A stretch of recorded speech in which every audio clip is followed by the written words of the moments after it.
Questo è il secondo e ultimo incontro di questo laboratorio ceramico che ha come tema il bestiario.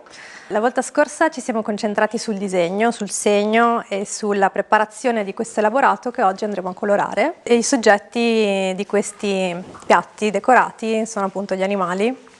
Abbiamo preso spunto dai volatili che sono rappresentati sulla ceramica di Castelnuovo, conservata qui alla raccolta archeologica Villa Sulis, e abbiamo cercato di esplorare un pochino come gli animali e i simboli che volevano comunicare attraverso queste rappresentazioni venivano utilizzati in epoca medievale e post-medievale.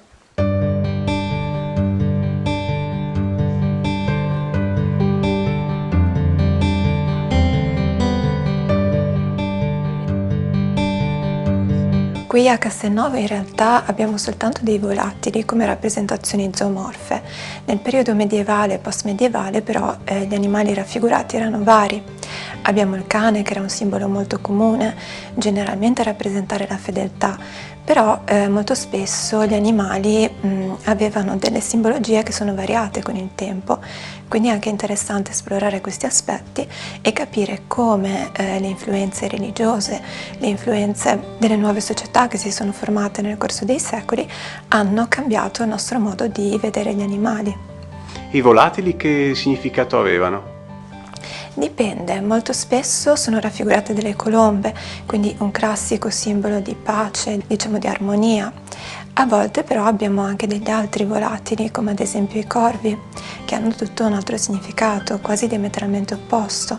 Vi sono poi a volte delle rappresentazioni di animali come l'aquila o il grifone, che chiaramente esprimono un senso di nobiltà, sono collegati all'aspetto cortese delle società.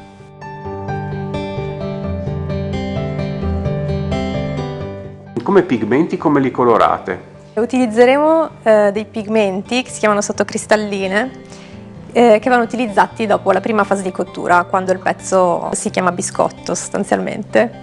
La particolarità di questi colori è che non si vede direttamente il colore che verrà dopo la cottura, ma bisogna un po' conoscerli e adesso spiegherò anche come fare, insomma. In base alla tua esperienza, questo gruppo di corsiste e corsisti come ti è sembrato? Mi è sembrato particolarmente interessato e coinvolto e adesso ho visto i risultati e io sono molto soddisfatta, spero anche loro.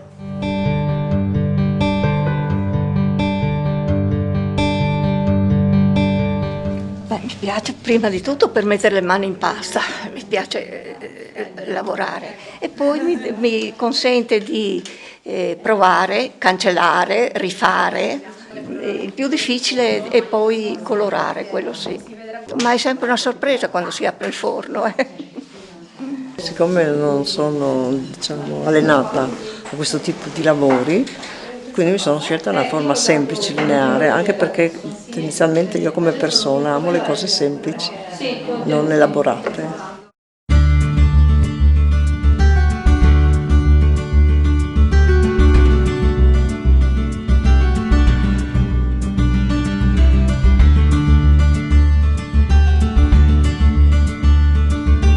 Qui a Villa Sulis cerchiamo di conciliare la ricerca scientifica, che ha come fulcro la raccolta archeologica, con il laboratorio, la pratica e l'aspetto ricreativo della ceramica in particolare, grazie all'associazione Scuola per la Ceramica di Villa Sulis.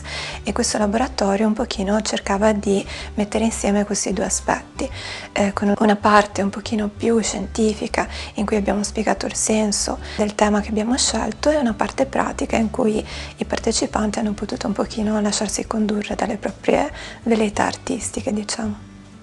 L'Associazione Scuola per la Ceramica di Villa Sulis si occupa dal 2013 di corsi per i soci, però è messa vicino a una località specifica quale Castelnuovo del Friuli, che è una località dove la ceramica già è presente a livello storico dal 1500. Abbiamo proprio qui in Villa Sulis la raccolta archeologica, che è dedicata alle stoviglie che venivano fabbricate nell'epoca medievale. Com'è nata l'idea di questo laboratorio e com'è che l'avete pensato? portare le persone ad avvicinarsi a quella che è la nostra storia. Ecco, questo era l'obiettivo.